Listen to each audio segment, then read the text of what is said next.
My name is Joe.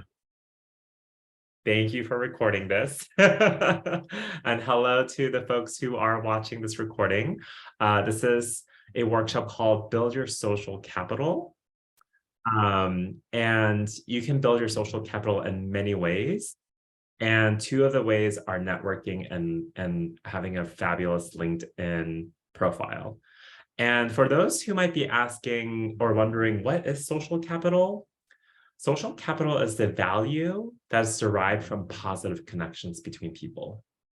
So keep that in mind. What value are you going to gain as you navigate and build new and strengthen existing relationships and build your own reputation as a leader?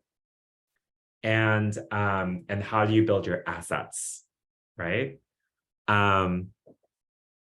And thank you so much, folks, for introducing yourselves. This is wonderful. It's so nice to see so many people here. This is really, really exciting.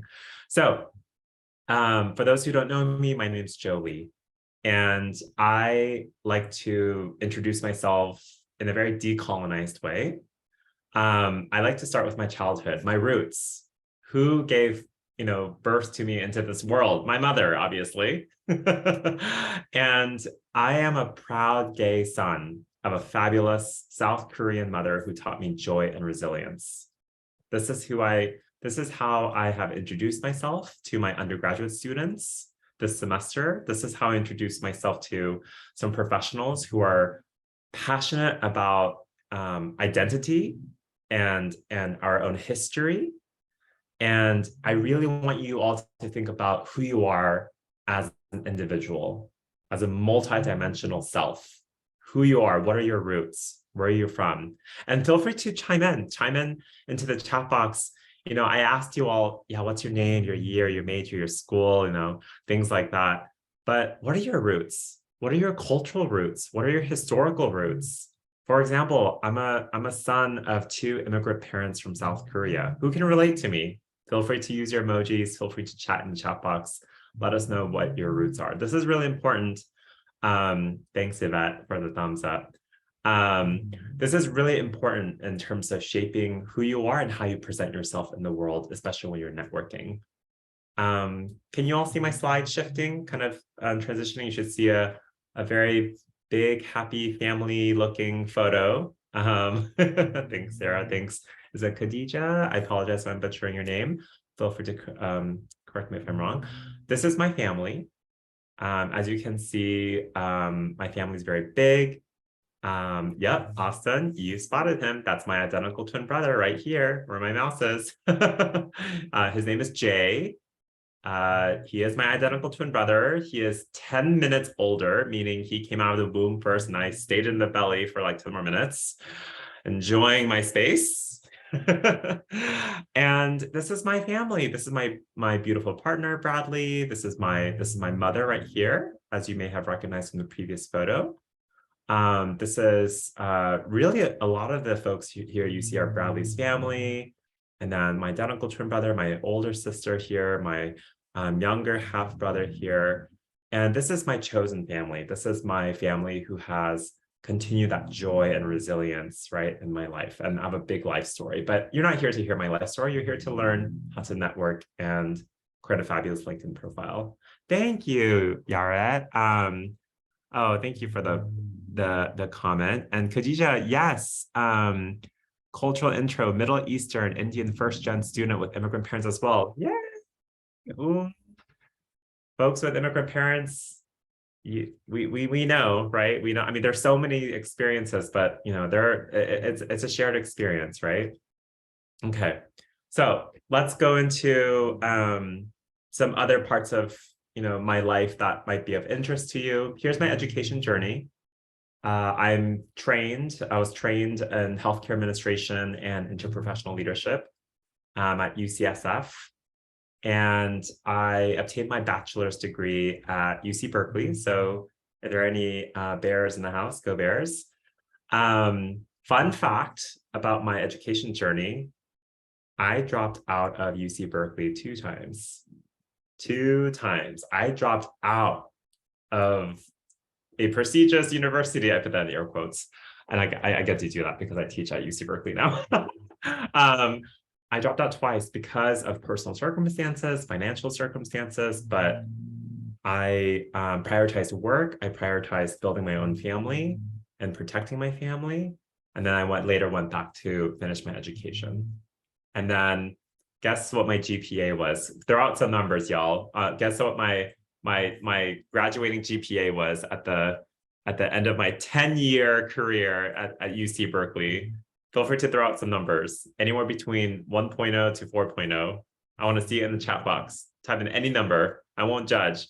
4.0, you're too generous, Austin, because I failed twice, so it's impossible to get a 4.0. And I want one more number. Feel free to throw out one more number.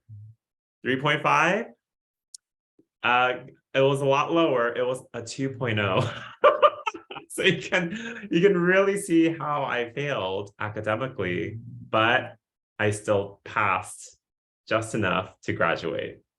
And I don't know how the heck I got into UCSF, but this is where my story gets interesting. I told my story. I told my story about the trauma I had and the resilience I gained and the journey I had to go through to really learn to be who I am and who I want to be. And my graduate school program, because they're so inclusive and very trauma and resilience informed, they accepted me.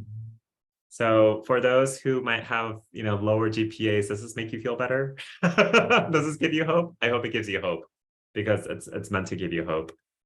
Feel free to use your emojis. Feel free to use the chat box.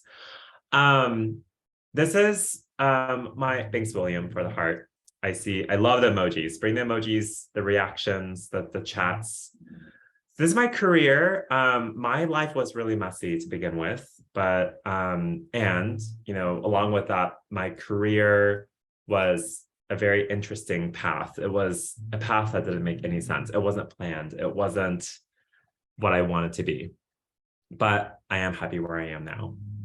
Currently, I am a lecturer at UC Berkeley. I teach a class on advancing health equity for Asian American, Native Hawaiian, and Pacific Islander communities. And I am currently the founder and principal consultant of a healthcare consulting firm called Community Health Synergy. I used to work at another consulting firm called Transform Health. These are some of my clients that I get to work with. So for folks who are in pre-health or public health, or even wondering about what is it like to work in the field of community health, I'm your guy. Feel free to reach out to me. I'm happy to share with you my experience. In the past, I used to hold a couple of directorship roles at the Association of Asian Pacific Community Health Organizations. I worked in the Bay Area for most of my career at the Community Health Center Network. And my love for healthcare and community health and social care started at Lifelong Medical Care, when I used to be an AmeriCorps program manager for for 6 cohorts of AmeriCorps members over 6 years. So I graduated over 80 AmeriCorps members over 6 years. And all of these folks, this is one of the cohorts that you see in front of you. All of them, thanks, Ariette. All of them are doctors, social workers, nurse practitioners, policy advocates, big bosses. I swear to God, I'm going to work for one of them. One of them are going to become like rich CEOs, and I'm going to work for them. And this is where my career started. And my career, I fell in love with community health because of these 2 powerful women leaders, Lucinda Bazille and Linda Collins. These are the folks who really paved the way and opens doors for me in my career. And why am I sharing my life story with you all, my personal livelihood and my professional journey? It's all connected to how I networked and how I use my LinkedIn. This photo is obviously, this photo was taken about last year. Linda over here and Lucinda over here, they hired me way back in 2010. Oh my goodness, 13 years ago. Woo, 13 years ago. Thank you, Linda. Thank you, Lucinda. They are the reasons why my career blossomed. And I just want to recognize these 2 powerful women leaders. Before that, I wasn't in healthcare the whole time. My career actually, when I dropped out of UC Berkeley 2 times, when I dropped out, my before obtaining my bachelor's degree, I worked at the Sierra Club to fight for environmental justice in the city of Berkeley to help coordinate the 2010 census campaign. And that was a really, really great experience. So as you can see, my career has a little bit of nonprofit, healthcare, local government, environmental justice work. And I'm curious, in the chat box, feel free to, I invite everyone here, Yvette, Sarah, Maxine, Taylor, William, chat in chat box. What are your career prospects? Like, what do you think you want to do right now in this moment? Do you want to work in engineering? Do you want to work in, Austin says law. Awesome. Austin, I'm going to somehow convince you to work in healthcare law, medical legal partnerships, advocate for our patients and clients to, tackle those, inhumane evictions, so they can, keep their health good. Okay, data and research. Sarah, oh my gosh, I'm going to try to convince all of you to go into healthcare. So much data and research opportunities in healthcare. But yes, data and research is a huge field. More, please. William, Brian, Khadija, what are your career interests? I want to hear it. Please chat. Counseling, awesome. My partner, Bradley, he's in counseling. He loves it. There's so much to do there. Okay, I want 2 more career. Okay, medical school, public health. Yes, Yvette. I can sense that you want to become a clinician, maybe in primary care, maybe in behavioral health. Public health is so important. That's great. Well, keep your professions coming. Ooh, I'd love to end up somewhere that involves designing and making things, directing, special effects, makeup, and jewelry. Ooh, nice. Okay, we have some artistic folks here. Okay, great. Awesome. Here's what I'm passionate about, and I hope you can relate to this. I'm here because you'll hear me talk about healthcare all the time. Because it touches literally every aspect of our lives. But I'm also here to let you know that I'm passionate about developing your career, developing your skills, your confidence to be successful in the workforce after college, and how you all can become interprofessional leaders. You can, Sarah, you can be a data and research leader. Brian, you can be a counseling leader. Yvette, you're going to be a public health leader. Scott, you're going to be a mechanical, you are a mechanical engineer and management leader. So this is an opportunity to learn how to strengthen your leadership. And I'm going to talk to you about one of the 2 strategies here. And the first strategy is networking. Who can tell me what networking is about? What's the impression they get? What's your impression? What's the first word or image or thought that comes to mind when you hear the word networking? What are your thoughts? Okay, Austin says professional connections and relationships. Good. How about for others? What's the one word or thought or image that comes to mind when you imagine networking?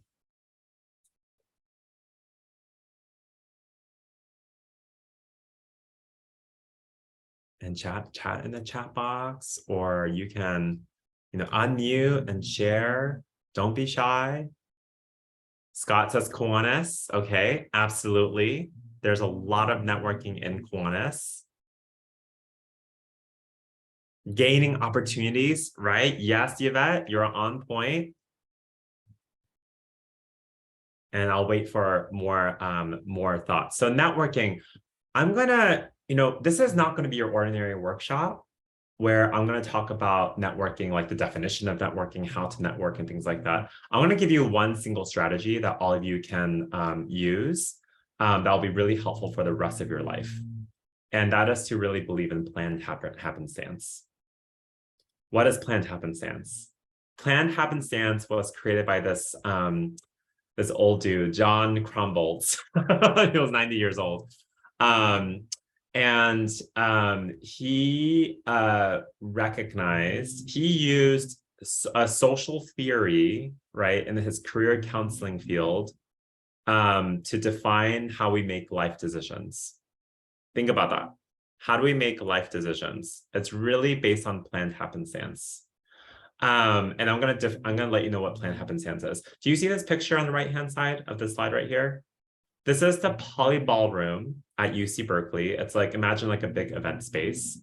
And at UC Berkeley, back in my college years, 2005 to 2009, that's my first part of my college career before I dropped out and went back to school later. But my first part of my college career, in the Poly Ballroom here, imagine a bunch of tables and banners and recruiters. A lot of career fairs happened here, okay? Why did I post this picture here? This is the moment where my first career, where I secured my first career. How did I get here? I was tabling for Circle K just outside this building. I was tabling for Circle K in the plaza called Sproul Plaza at UC Berkeley. And my friend, Peter, who was my, I think he was my special projects coordinator. And I think I was like vice president of service at the time in Circle K. My friend Peter said, Joe, let's go to the career fairing. Let's get some free stuff. You know, he didn't say stuff. He said the other S word. But I said, yeah, sure. Let's go get free stuff. And so we went to the career fair and we got our bags and we got like pencils, pens, and yo-yos and notepads. And we're like, we're getting free stuff. Yes. Thank you for laughing, Austin. And we're just like, I mean, you all get it, right? Getting free stuff. I mean, this is the thing you have to do, right? In college. So I'm just like getting free stuff. I'm like filling up my bag and I come across the Sierra Club table. For those who don't know who the Sierra Club is, this is it's a nonprofit organization, an environmental organization and chapters in all 50 states. They fight for environmental justice. They're really, really great. Anyway, this person named Tracy, who ended up becoming my future boss, she said, so why are you interested in the Sierra Club? As I'm like picking up like, you know, their pens off the table. And I'm like, yeah, sure. Like, well, what is it about? And then she said, well, we're here to fight, you know, injustices that ruin our environment. We're here to save the planet. And as she was talking about that, I was thinking like, oh, I remember this one class I took where the Chevron refinery, this big gas oil refinery in Richmond, was poisoning communities, low-income communities, and causing really high cancer rates. And I remember thinking, Chevron is poisoning our communities. That's the one thing I remember in public health. And then Tracy was like, yes, absolutely. We are fighting folks like Chevron to, oh, by the way, if anyone works for Chevron or has family in Chevron, please don't take any offense to this. You know, this is our, you know, this is our mission to really save the environment from polluters. So I was like, sign me up. So I signed up. And 2 weeks later, I got a phone call, invited for an interview. I did the interview and I got my first job at the Sierra Club. Now imagine if I didn't take my tabling shift at Circle K in Sproul Plaza. Imagine if Peter didn't encourage me to come out to this career fair at the Poly Ballroom here. Imagine if the career fair didn't happen, I think I could have been at a totally different place today, right? So think about how you got to where you are today. Like Austin, how did you get to where you are today? You don't have to answer that question, but just like think about it. Lexi, William, Grace, Brian, just think about where you got to today, like how you got here. Was it intentional? Was it accidental?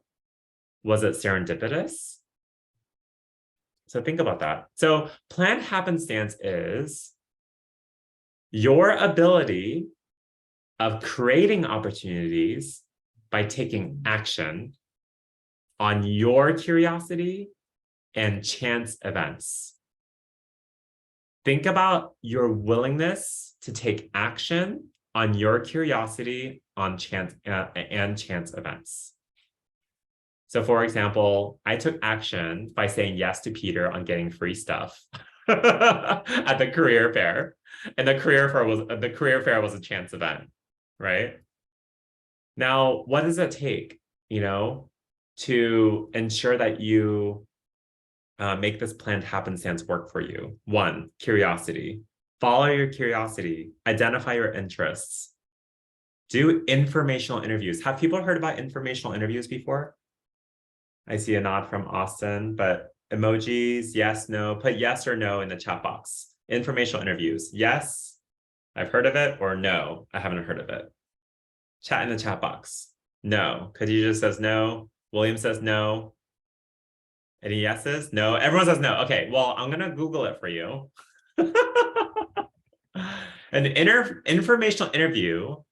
An informational interview is a conversation in which a person seeks insights on the career path, an industry, a company, and or general career advice. For example, you, hi, William. Let's say William reaches out to me, right? He just turned on his camera. Say William reaches out to me, emails me. He's like, Joe, I want to learn more about, let's see, William is wants to learn more about directing and doing special effects, makeup, and jewelry. And say, pretend I'm like a jewelry, makeup, special effects, like, guru in this world. William just asked for 30 minutes of my time. No, there's no strings attached. Just like, there's like, they're not looking for a job. They're not looking for, an internship. They just want to learn, right? 30 harmless minutes. Me, hopefully, William, hopefully William reaches out to a person who's willing to give advice and information. We set up a 30-minute Zoom, 30-minute coffee chat or in-person chat, and I give them the opportunity to learn about the industry, learn about different careers, and I also get to learn about William's passion and skills and interests. At the end of the 30-minute conversation, I say, you know what, William? I'm gonna refer you to Vogue's CEO, like Austin Huang. and then I make the connection and boom, William becomes CEO in 10 years. So it's just like that, right? Curiosity. You act on your curiosity, you identify your interests, do informational interviews. And let's see, Khadija says, I didn't know that's what they were called. Yes. Yeah. Austin says that's a very high expectation. Austin, you better get William a job.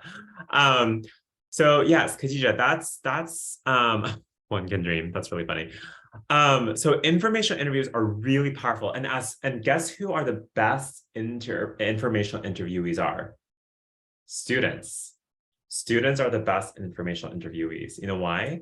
Because you're not working professionals looking for another job. You're not, and really anything else. You're in a unique position in your life where you're learning. And a lot of professionals out there, including myself, and ask any of the Kiwanians in this room, in this virtual room, am I right, Kiwanians? Feel free to chime in here. They love sharing their life story. They love sharing their advice. They love sharing their expertise. So be curious and be willing to learn. Exactly. Yes. Number 2, optimism. I encourage you all in the spirit of networking, wonder how I can rather than I can't because. Do you see a difference there?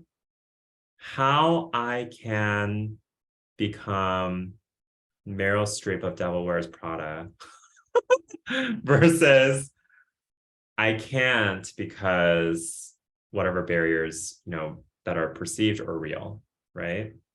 Risk taking, expect the unexpected.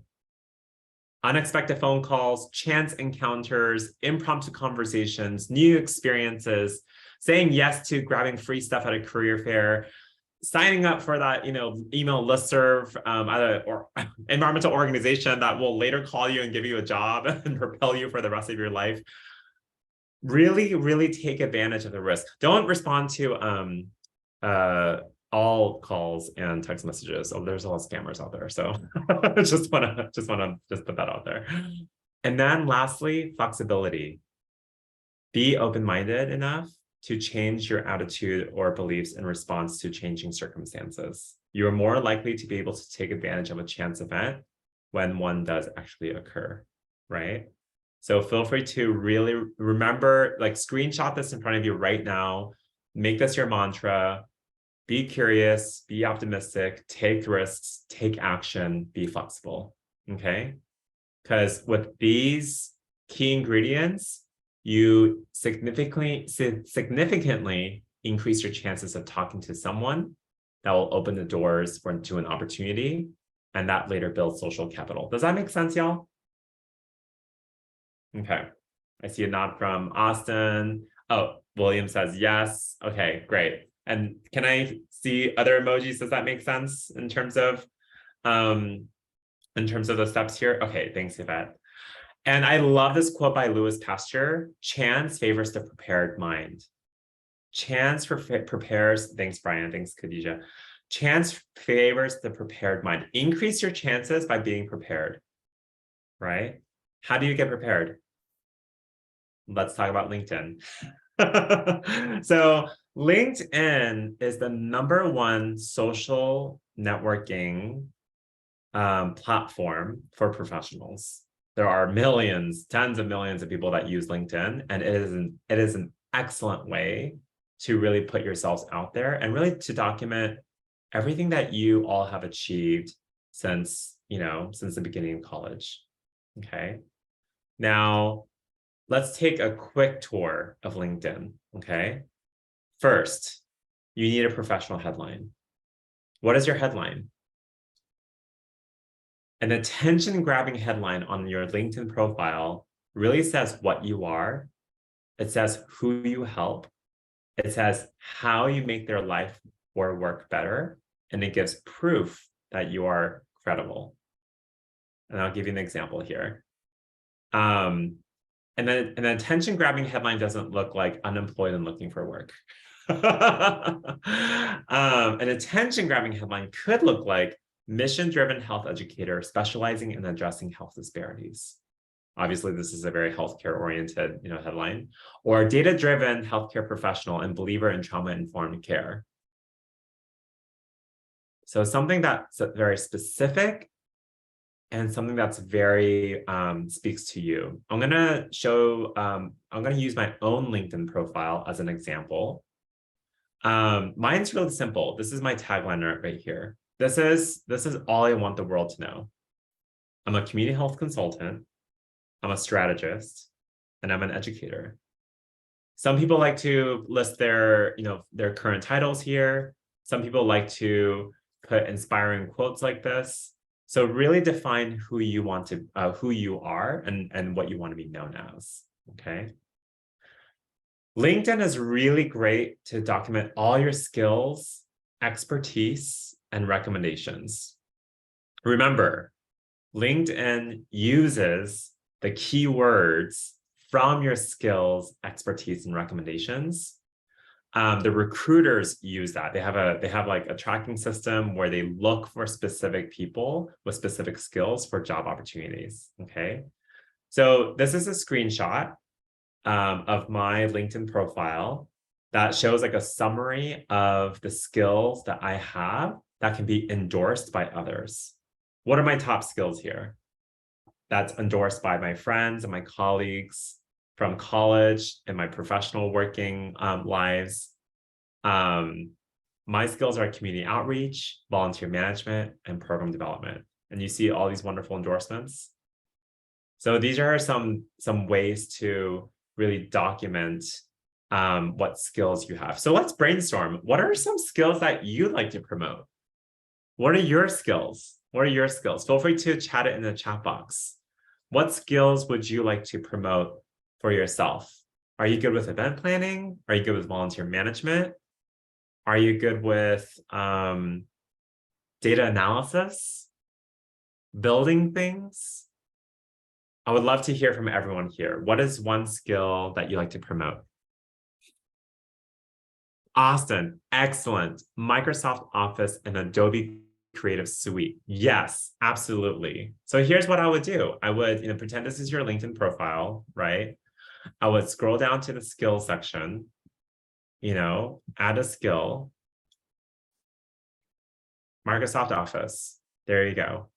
And then it asks you, tell us where you put this skill to use, right? So you can, of all the positions you've held in the past, right, you can choose specific positions, right? Let's see. How about others? Data entry and organization. Absolutely. Absolutely. Data entry. Let's see. There's data entry. There's data analysis. There's data warehousing, data mining. So, and then you can add that, right? Excellent, excellent, excellent. I'm going to do strategic planning, for example, this is real time. I'm gonna say I do a lot of strategic planning as a founder and principal consultant of my consulting firm. And I'm going to click save. And it is, oh, the skill's already on your profile. Okay, just kidding, that didn't work. Let's see, let's see, I'm gonna do healthcare consulting. I'm gonna click save. Is that already on my profile? Nope. Okay, save was successful. So when you go up to your experience, you can see that your job or your volunteer position, healthcare consulting, is right there, right?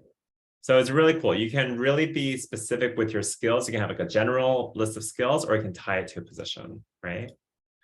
Recommendations. Recommendations are so key. So you all might be asking for letters of recommendations from your professors, from your supervisors, mentors, Kiwanians.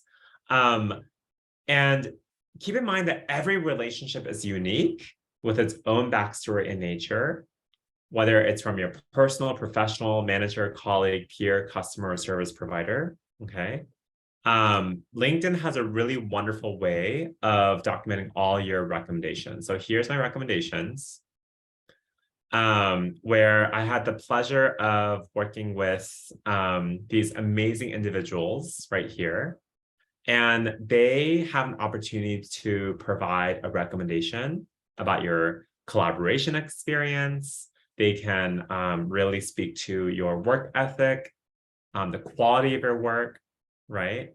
So if I click, so I received over my entire career, I've worked 14 years in my community health career. These are the wonderful, kind words that I received from my my colleagues, my mentees, and my friends, and so forth. And you can check how many I've given, right? So you can see the recommendations that I've given, and then you can also be selective, right? Folks have asked me to, write, recommendations and things like that. So these are some, recommendations are really great way to tell your story. Okay. And LinkedIn also has an opportunity for you all to highlight other things that may not fit on your resume. A traditional resume is so incredibly important as one of the many steps to obtaining a internship or career position and to enter graduate school, right? If you choose to go to graduate school. And LinkedIn can also track all the amazing things and details that you've done. So this is for example, media. If you go to, let's go to like my profile here and say, when I used to work at a national association, I launched a Tuberculosis Elimination Alliance national partnership. So I linked this in as media, and I can click on it for people to visit my website that I created, right? Or the national coalition that I built, for example, right? You can also add, volunteer stuff. So say, for example, all of you are clearly volunteering for Circle K.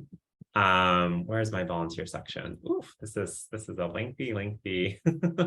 Here we go. Oh, found it. Okay. So volunteering, right? You can describe your positions, where you volunteered, how many years, what conferences you've organized, what workshops you've led, things like that. As you all can see, I am proudly a regional advisor, right, for Golden Gate Division since May 2015, woot woot, and I was a Kiwanis advisor before that. So there's just so much information that you can enter onto LinkedIn.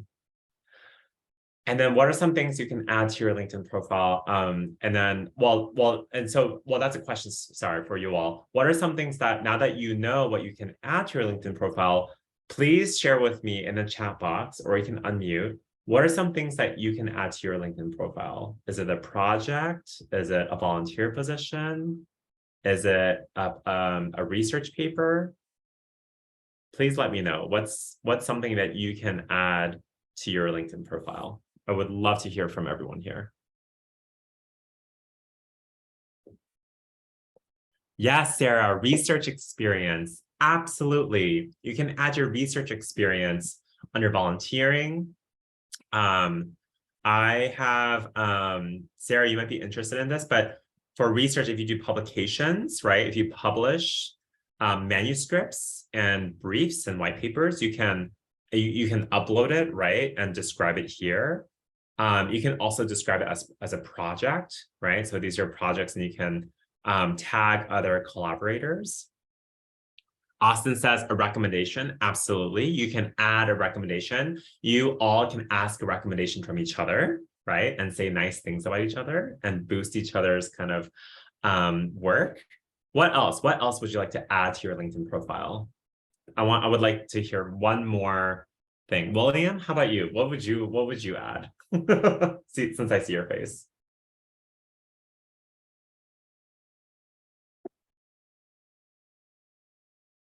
Leadership I'm so role. sorry. I don't know. I'm like, I'm not quite sure what to say right now. It's okay. No worries. I totally put you on the spot. It's all good. It's all good. I'll give you more time to think. Yvette, leadership roles. Absolutely. What are the roles that you held on a volunteer position or for a paid position, right? So your roles should certainly be documented, right? Fabulous. Okay. What's the last piece that you need on LinkedIn? Engagement. You all need to have your voices heard, right? How do you make your voices heard? You can make your voice heard by joining a LinkedIn group. People who participate in conversations, one person says, people who participate in conversations on groups are 5 times more likely to get profile views from people outside their network. For example, I'm going to zoom out here, let you all know what groups I'm a part of. Here are my groups. I'm a part of a group here that called Community Health Workers. Community health, I'm really big on promotoras and community health workers and really engaging community members as advocates in healthcare. And this is a group of how many people are here? I don't know if 5,890 members, including some mutual friends and colleagues that are part of this group. And if I engage, right, if I like, for example, right, or engage or post an article, then I'm 5 times more likely to be noticed, right? So this is a really great way to network. Your professional identity isn't about what you've done, it's also how you think and what you know. So publishing posts are a great way to showcase your professional knowledge and position yourself as a thought leader.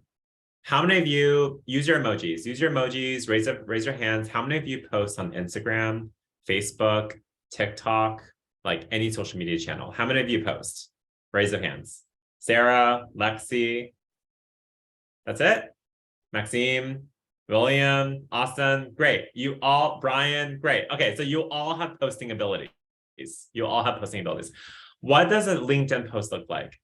What does a LinkedIn post look like?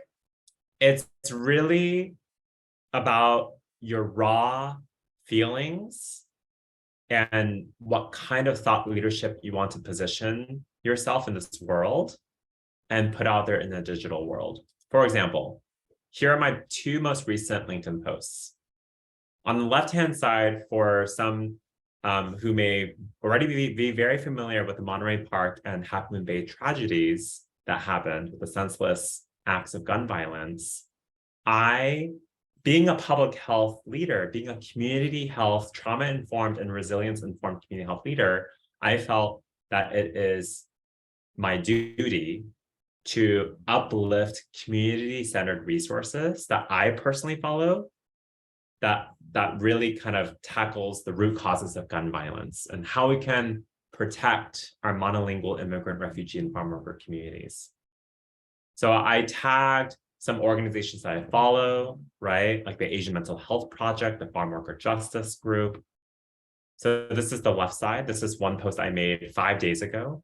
2 weeks ago, I made another post. You don't have to have a raw post like this. You can also uplift, say, a news article that you read that you found inspiring. So for example, on the right-hand side here, if you see this here, The title says from USA Today, in Pacifica, Native Hawaiian and Pacific Islander communities seek both identity and independence. This article is about how do we really commit to social and racial justice by recognizing invisible, not making communities invisible and not erasing them, right? So here, Sarah, you might like this, but in terms of data and research, how do we advocate for disaggregated data collection, right? So I'm just putting my thoughts out there, right? I get likes, I get comments, I get asks for collaboration. I even got a job offer one time. So feel free to use LinkedIn to demonstrate your thought leadership, to make yourself known, and to put your passion out there. All right. Does that make sense, y'all? Feel free to use your emojis. Feel free to, okay, great. Thank you. Thank you. Okay, great. So what do you like to talk about as a thought leader? I want to ask all of you, what do you like to talk about as a thought leader? What problems do you want to solve for and for whom? Feel free to drop it in the chat box. I want to hear it from you. What do you like to talk about? What's your passion? And I asked, I gave you a leading question, or I set you up earlier when I asked what your career interests are. So I'm curious, what do you want to talk about? Or what would you talk about? Khadija, am I pronouncing your name correctly? I feel like I'm calling your name out a lot, and I want to be sensitive to my pronunciation. Okay, perfect. Thank you for validating. Khadija, it sounds like you want to really uplift education and learning, healthcare and advocacy. There's just so much you can do there. You can talk about, mental health advocacy. You can talk about access to healthcare. You can talk about learning the critical, dilemmas that we're all experiencing around health disparities. So there's so much you can talk about, right, as a thought leader. Yvette, thank you. Native American health disparities. Let's talk about the centuries, the decades and centuries of genocide that Native American and indigenous communities have faced because of colonization, right? Because of our healthcare system that really took away access, right, to Native Hawaiian and indigenous communities. So you see where I'm going, right? Like you can think about some things, or you can reflect on factual things that happened in history to raise awareness. You can talk about what you like to advocate for. Anyone else? I would love to hear one more. Sorry, I'm getting so into healthcare. But anyone else would like to, what else would you like to talk about as a thought leader? What are you passionate about? Would love to hear from one more person. Please.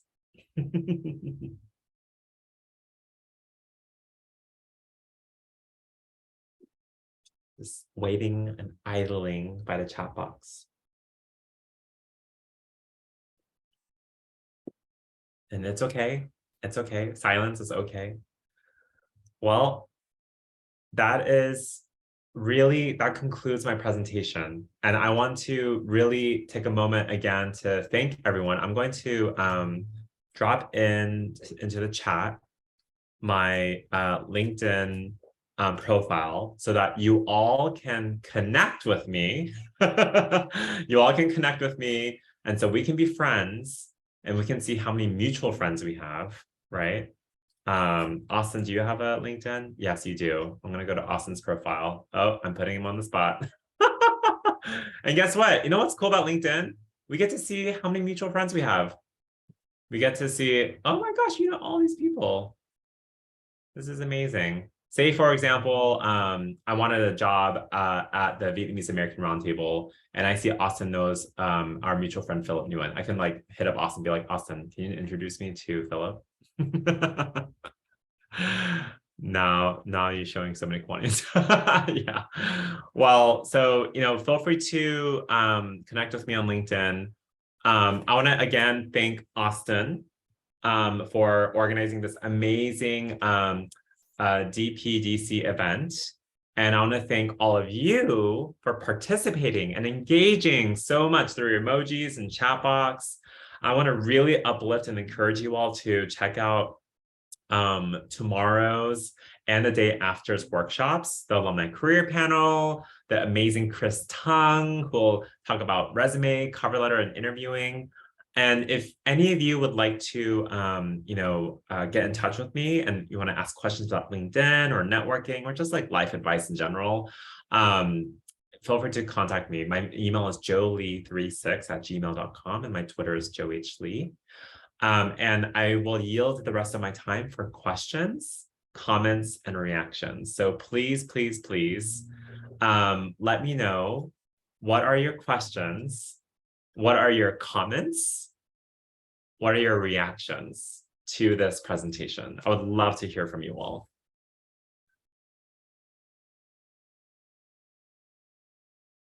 At 7 minutes, and I welcome any questions, comments, reactions. And I would love to just ask you all to take a quick pulse check. Was this workshop helpful for you? Was this LinkedIn and networking workshop helpful for you? Feel free to use your emojis. Oh, great. Perfect, perfect, perfect. Yara says, thank you. This workshop was very informative. Thank you. Thank you for participating. Any questions? Any questions? Oh, I guess I have a question, Joe. Sure, go for it. How can we, I guess, like start like a new professional connection, network with someone without coming off like you're I guess, disingenuous, like you're only talking to them because you're interested in advancing your next career? That's a great question, Austin. I think first, always go in without the intention of using someone, right? But it's also inevitable that you have to leverage someone's network, right, to get connected. So my solution to all of that is just to be really frank and honest, right? You don't have to be all fake, be like, hey, Austin, how are you? Long time no see. How's life? You know what I do at this life stage of mine? And I know there are other Kiwanians in this room. Feel free to chime in if I'm right or wrong about this. I'll be like, hi, Austin. I hope you're doing well.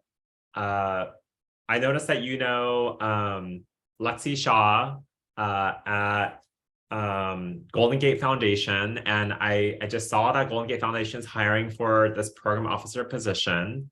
Would you be willing to connect me with Lexi? And then you can determine whether you want to connect me or not, right? And so be straightforward, be honest, be intentional, right? And the most important thing, Austin, is to make sure you thank that connection after you get connected. You know what I mean? So for example, say Lexi, you and I connected, we like jived, you offered me a CEO role. Thank you, Lexi. Then I'll go back to Austin and be like, Austin, I just want to thank you from the bottom of my heart. You like made planned happenstance happen for me. I'm gonna buy you dinner, let's catch up, things like that. So that's how you engage without being fake, but that's how you engage while being intentional. Was that helpful, Austin? Yes, that was great. Let's get dinner. Yeah, I'm on campus. I teach on campus. You're on campus, so we should get dinner. Oh yes, I will text you to make a plan soon. Great. All right, Khadija, I want to get to your question before the workshop ends. Thank you for saying yes. To me, it was very helpful as someone who just graduated, trying to get into my career field and explore. I think I'm a very anxious and reserved person when it comes to networking, so it was very useful to make it less intimidating. Khadija, I didn't know you graduated. I didn't know we have alumni here. Hit me up. Let's talk. Because you are the one who wanted to talk about healthcare and advocacy and education and learning. So let's talk. Networking does not have to be intimidating. This is networking right now. What you all are doing, you took action on a chance event. You acted on your curiosity. Y'all acted on your curiosity to show up today to really learn and get connected, right? So Khadija, this is the beginning of your journey of building your social capital and using my network that you're more than welcome to use. So please reach out to me, Khadija. You need to literally LinkedIn message me or email me literally tonight, or else I might forget about you. Just kidding. Okay, so yeah, so anxiety, and being reserved, that's all normal feelings. Trust me. Was I confident throughout my whole 14-year career? Yes or no? Was I like super confident throughout my whole 14-year career? Absolutely not. I was not confident. I had lots of trial and error. I failed Berkeley twice. I got lots of rejections. I was told no a lot of times. Doors were slammed in my face, figuratively speaking. And I still persevered and I learned a lot. I gained resilience. So Khadija, do not give up, right? It's okay to be anxious. It's okay to be reserved. You can still build your journey. Yvette, you said, yes, it was very helpful. I really connected to a lot of what you discussed. Yay, thank you, Yvette. Is there any particular area you felt like you connected with me or that you felt like, we vibed on? Feel free to specify. Yeah, for me, excuse me, sorry. Yeah, for me, I think just because, as you had said, just being resilient and just really, yeah, like with my educational journey. So like this is like my 7th year in school, and I got into Berkeley after being a transfer student. And I had gotten into Berkeley as a freshman, but I ended up not being able to go because of financial issues. So yeah, so I connected to a lot of your personal story as well. Thank you, Yvette, for sharing your personal story as well. It took me 10 years to complete my bachelor's for many, many personal reasons that we cannot control, really, right? Definitely. Yeah, so many circumstances beyond our control. And so Yvette, I'm rooting for you in your journey Thank to you. complete your degree at Berkeley. It's, I hope you're taking advantage of the student reentry student service program. Yes. I was a part of that. That was like my therapy group weekly, leading me to graduation. So thank you for sharing that. Wonderful, wonderful. Okay, well, it is 10:30 p.m. PST. I'm sure y'all are really tired on this Monday evening, but I want to just most importantly say thank you. Thank you. I would like to express my gratitude, my love to all of you, Circle K's alumni and Kiwanians. And Austin, thank you for creating this space for us. We really appreciate you. So with that said, that concludes my presentation. Thank you, everyone. Yes, and thank you so much, Joe. And before we all leave, I'll quickly preview DPDC Day 3. So as Joe said earlier, tomorrow is our alumni career panel at 8 p.m. So basically 7 of Circle K's, our district's alumni from a variety of different careers will come back, reunite, and discuss where they have gone after graduation, how being involved in our community service organization has helped them get to where they are today. And if you're wondering who the alumni panelists are, I'm so happy to, I'll be so excited to hopefully introduce to you all tomorrow, Garvey Sue, Heron Wei, Jessica Nguyen, Kim Mei Huang, Luke Tanaka, Ruben Ruiz, and Victoria Ortiz, all from 7 different careers, 7 different undergraduate schools. There is someone from your division likely here represented. Tomorrow will be a great opportunity to just really meet and talk to a variety of people who have since graduated from our district and gone to do amazing things. Yeah, and that concludes today. And thank you all so much for coming out.